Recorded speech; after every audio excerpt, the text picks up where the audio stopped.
လက်ရှိပွဲစုနေတဲ့ရွှေမန်းဆိုတာဘာတူလဲ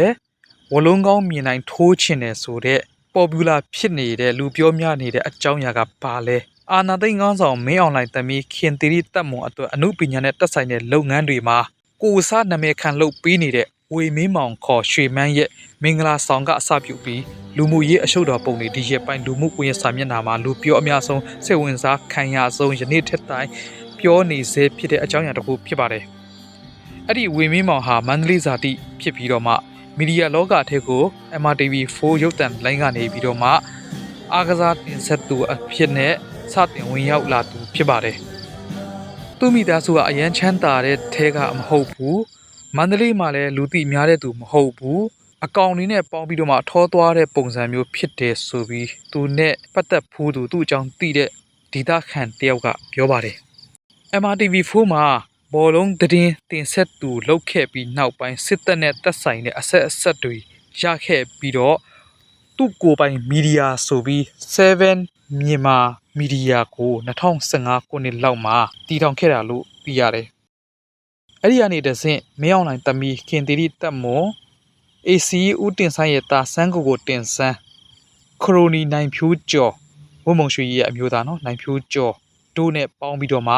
7 Sin ဆိုတဲ့ရုပ်ရှင်ထုတ်လုပ်ရေးကို2019မှာစတင်လုပ်ကိုင်ခဲ့တယ်။ကိုစွမ်းကိုစားနဲ့စူးစမ်းလို့ကြီးပွားချမ်းသာလာတာမျိုးမဟုတ်ဘူး။မင်းအွန်လိုင်းသမီးခင်သီရိတက်မွန်တို့နဲ့ပေါင်းပြီးလုပ်ပိုင်ခွင့်တွေငွေကြေးအထောက်ပံ့အများပြားနဲ့ချမ်းသာလာတဲ့သူဖြစ်တယ်ဆိုပြီးပြောနေကြတယ်။စစ်တပ်ကအမှုပညာလောကကိုငွေပုံပြီးတော့မှချုပ်ကင်ဖို့အစီအစဉ်ကိုသမီးဖြစ်သူခင်သီရိတက်မွန်နဲ့သူတို့အုပ်စုကအကောင့်ထဲပေါ်ပြရတာဖြစ်တယ်။ဒါကြောင့်စစ်တပ်ကြောထောက်နောက်ခံ7 Sin ရုပ်ရှင်ထုတ်လို့ရေးဟာအချိန်တိုအတွင်းမှာပဲငွေကြေးအင်အားနဲ့ဘယ်ရုပ်ရှင်ထုတ်လို့ရေးကမှသူ့ကိုမရှင်းနိုင်ခဲ့ဘူးအာနာပါဝါလည်းရှိတယ်အဲ့ဒါကြောင့်လည်းဟုတ်တယ်ပြည်တွင်းနာမည်ကြီးမင်းသားမင်းသမီးအများစုကိုဈေးကွက်မှာမပေါက်သေးတဲ့ဈေးနှုန်းနဲ့ကျပ်သိန်းထောင်ချီပေးပြီးတော့မှစာချုပ်နဲ့သိန်းပိုက်ဝယ်ယူထားတယ်နာမည်ကြီးမင်းသားထိပ်တန်းနံပါတ် top ဖြစ်တဲ့မြင့်မြတ်နေတိုးဝိမုံရွှေကြီးစတဲ့တရုတ်ဆောင်အမှုပညာရှင်တွေအပါအဝင်အားလုံးကိုသူတို့ကငွေကြေးနဲ့သိမ်းပိုက်ထားတယ်။ဒါပေမဲ့အဲ့ဒီထဲမှာ7 Sin အကငွေပုံအောပြီးတော့မှဝယ်လို့မရတဲ့ထဲမှာလက်ရှိတော်လိုင်းရေးမှာထက်ထဲဝင်ပါဝင်လှုပ်ရှားပေးနေတဲ့တရုတ်ဆောင်ဒေါင်းပဲဖြစ်တယ်။7 Sin ကရုပ်ရှင်ထုတ်လို့ရေးအနေနဲ့အဓိကလှုပ်ဆောင်တာဖြစ်ပြီးတော့မှအခြားနာမည်တွေနဲ့လည်းထုတ်လုပ်တာတွေရှိပါတယ်။ခင်သီရိတက်မွန်အဓိကပါဝင်နေတဲ့အတွက်ကြောင့်လွတ်လပ်တဲ့သတင်းဌာနတွေရဲ့စောင့်ကြည့်စုံစမ်းဖော်ထုတ်ရေးသားမှုတွေရှိလာတဲ့နောက်ပိုင်းမှာ7 Sin ကနေပြီးတော့မှအခြားနာမည်တွေနဲ့လွဲပြောင်းပြီးတော့မှလုပ်ငန်းတွေကိုတိုးချဲ့လုပ်ကင်ခဲ့ပါတယ်။ဝေမင်းမောင်ပိုင်နေဆိုတဲ့မြန်မာမီဒီယာ7နာမည်နဲ့လည်း7 Sin အောက်ကနေပြီးတော့မှမီဒီယာလုပ်ငန်းတွေကိုလှုပ်ဆောင်ခဲ့တယ်။ပြီးတော့ဒီတေးဂီတအဆိုတော်တွေတေးတန်ရှင်တွေအတွက်ကိုခန်းစားနားဆင်ဖို့ပြည်သက်အတွက်ဆိုပြီးတော့မှ job application တချင်နားထောင်တဲ့ application အခုဖြတ်သွားတဲ့ဥစ္စာအဲ့ဒါရဲ့ V7 Entertainment တို့ကိုလည်းလုပ်ခဲ့ပါတယ်ဒါတင်မကသူတို့ရဲ့ကိုယ်ပိုင်အမှုပညာမီဒီယာအနေနဲ့လည်း Series 7နာမည်နဲ့လည်းလှုပ်ရှားမှုတွေကိုပြုလုပ်ခဲ့ပါသေးတယ်အဲ့ဒါတွေအကုန်လုံးက7 Sin ပဲအာနာသိမ့်မှုကြောင့်စစ်ကောင်းဆောင်မင်းအောင်လှိုင်မိသားစုပိုင်ဆိုင်တဲ့စီးပွားရေးလုပ်ငန်းတွေကိုအမေရိကန်အစိုးရက2021မတ်လမှာပထမဆုံးအတုပ်အနေနဲ့အရေးယူဒဏ်ခတ်ပိတ်ဆို့ခဲ့ရမှာဒီ7 Sin ရုပ်ရှင်ထုတ်လုပ်ရေးလည်းပါဝင်ပါတယ်7 Sin အနေနဲ့အာနာသိမ့်ပြီးနောက်ပိုင်းပြည်သူတွေရဲ့ပြင်းထန်တဲ့တပိတ်မောက်မှုဝိုင်းကော့ BC ကြောင့်လှုပ်ရှားမှုတွေယာယီရပ်တန့်သွားပေမဲ့2023ကစပြီးတော့မှပုံမှန်ရုပ်ရှင်ကားတွေကိုထုတ်လုပ်ပြီးတော့မှနာမည်ပြောင်းပြီးတော့မှယုံတင်တဲ့ကားတွေလည်းရှိလာခဲ့တယ်။လက်ရှိမှာ Hey Play, Show Like စတဲ့ application တွေအပြင်ထုတ်လုပ်ရေးနာမည်တွေအမျိုးမျိုးပြောင်းလဲထားတဲ့ဇာတ်ကားတွေနဲ့ပြည်သူကိုကွက်ကြော်ရိုက်ပြီးတော့လှုပ်ရှားနေတယ်။ဒီကာလမှာရုပ်ရှင်တွေသာမဟုတ်ပဲပြည်သူတွေအကြအားပေးမှုများလာတဲ့ဇလန်းတွဲတွေကိုလည်းရိုက်ကူးထုတ်လုပ်လာတယ်။ပြီးတော့ရုပ်ရှင်လောကမှာနာမည်ကြီးတရုတ်ဆောင်တွေဖြစ်တဲ့နေတိုးမြင့်မြတ်နဲ့ဝင်းမုံရွှေတို့ကိုတိုက်ပိုင်အမှုပညာရှင်တွေနဲ့တင်ထားပြီးစာချုပ်ချုပ်ဆိုပေးထားတယ် အခုတော့သူတို့ကိုဘာကြောင့်အဲ့လိုမျိုးငွေပုံအော်ပြီးတော့မှစာချုပ်ချုပ်ထားလဲဆိုတာကတော့ရှင်းလင်းသွားပြီစစ်တပ်အတွက်ဝါဒဖြန့်စကားရိုက်ပေးရတဲ့အခါဒီတရုတ်ဆောင်တွေပဲတရုတ်ဆောင်ရမယ်ရှေ့ဆုံးကနေပြီးတော့မှသူတို့ကထွက်လာရတယ်အဲ့ဒီအတွက်ငွေပုံနဲ့စာချုပ်ချုပ်ထားတာအခုတော့အဖြေပေါ်သွားပြီ2020တုန်းကကိုဗစ်ကာလမှာ7ဆင့်အနေနဲ့မျက်နှာတစ်တရုတ်ဆောင်တွေကိုမွေးထုတ်ဖို့ဆိုပြီးတော့မှလူသိများတဲ့လူငယ်တွေကိုတင်တန်းဖွင့်ပေးတာလည်းရှိတယ်7စစ်နာမည်အနေနဲ့မတုံးထားပေမဲ့သူတို့နဲ့ပဲလက်တွဲလို့ရတဲ့အမှုပညာရှင်အပါအဝင်မျက်နှာတစ်တရုတ်ဆောင်ပါဝင်တဲ့ဇက်ကားရိတ်ကူးမှုတွေတဲကထုတ်လုပ်သူဘဒူဆိုတာကိုတော့အတီးပြုတ်ပေးနေတယ်ပြည်သူတွေအပေါ်မှာလွှမ်းမိုးနိုင်စွမ်းကြီးတဲ့ထိတ်တန်းအမှုပညာလောကကိုစစ်တပ်ကချုပ်ကင်နိုင်ဖို့စီမံကိန်းမှာတမီခင်တီရီတပ်မွန်ရဲ့ကိုစားဝေမင်းမောင်ခေါ်ရွှေမန်းကအဓိကလုပ်ပေးရတာဖြစ်တယ်အဲ့ဒီဝေမင်းမောင်ကအမှုပညာနဲ့ပတ်သက်တဲ့ရုပ်ရှင်ဂီတတပင်စတဲ့နေရာတိုင်းကိုလွှမ်းမိုးချုပ်ကင်နိုင်တဲ့လုပ်ငန်းတွေကိုလုပ်ကင်ခဲ့တယ်လို့လည်းပြောလို့ရတယ်အထက်မှာပြောထားပြီးတဲ့ရုပ်ရှင်ဂီတနဲ့ပတ်သက်တာတွေအပြင်တပင်နဲ့ပတ်သက်ပြီးတော့လည်းကိုဗစ်ကာလမှာမာလာမြိုင်စိုက်ပျိုးရေးကုမ္ပဏီနဲ့ပူးပေါင်းပြီးတော့မှတင်မောင်ဆန်းမင်းဝင်းဟန်စာမိုးဝင်းတို့နဲ့ရုပ်တံလိုင်းကနေအပတ်စဉ်တင်ဆက်တာမျိုးလဲ7ဆင်းအနေနဲ့လှုပ်ဆောင်ခဲ့သေးတယ်စစ်တပ်အာဏာသိမ်းပြီးနောက်ပိုင်းမှာလည်းပြည်သူတွေကိုတော်လှန်ရေးပဲအာရုံမရောက်အောင်အားလုံးအဆင်ပြေနေတရားဝါဒဖြန့်ဖို့7ဆင်းအုပ်စုကပဲငွေအများအပြားသုံးနာမည်အမျိုးစုံပြောင်းပြီးတော့မှဝေမင်းမောင်ကနေပြီးတော့မပါမဖြစ်ဥဆောင်လောက်ကင်ပေးရတာဖြစ်တယ်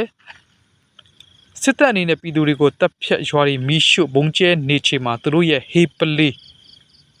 application ကရန်ကုန်မြို့ Novotel Hotel မှာ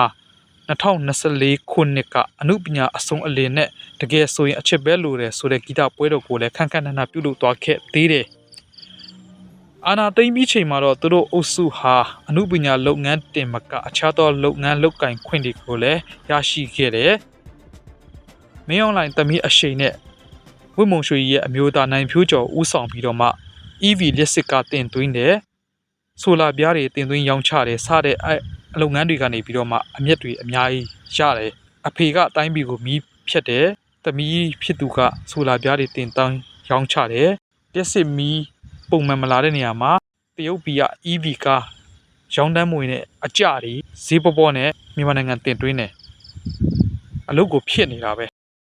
မင်းအွန်လိုင်းရဲ့သမီးရဲ့စီးပွားဖြတ်ဒီဝေမင်းမောင်ဟာအမှုပညာရှင်တွေကိုဘယ်လောက်သိမ်းသွင်းထားနိုင်တယ်လဲဆိုရင်လက်ရှိသူ့ရဲ့မင်္ဂလာပွဲကြည့်ရင်သိနိုင်တယ်